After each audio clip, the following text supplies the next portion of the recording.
This is a very rare critical review of the Tactile Turn bolt action pens. And no, that's not clickbait. I actually would not recommend buying their bolt action pens in particular. These are hefty milled pens. They look great. They have minimal branding. They come in multiple materials.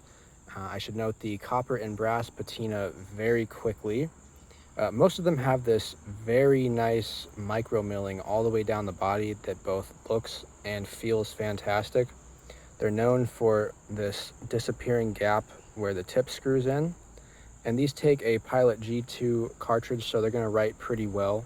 The action is quite nice, and I hear that it is particularly snappy compared to most alternatives.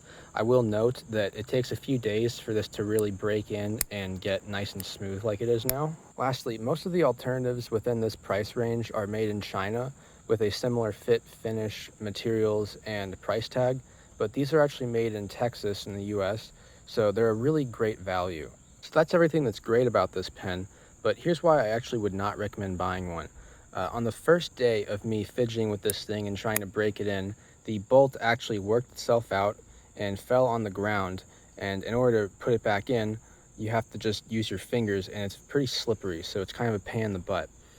The only way to fix this would be to use something like red Loctite, in which case you wouldn't be able to take it out and properly clean in here if you got goop or something in there.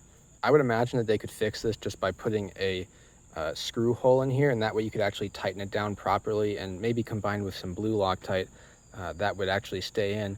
I'd also imagine that they could put something in the top part of the pen here that just holds it in place without any screws.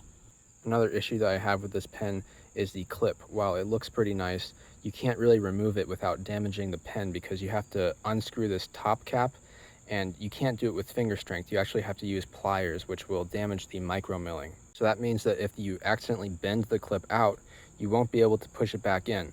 So yeah, this pen has a lot going for it, but because of those two issues, I would not recommend their bolt action pens.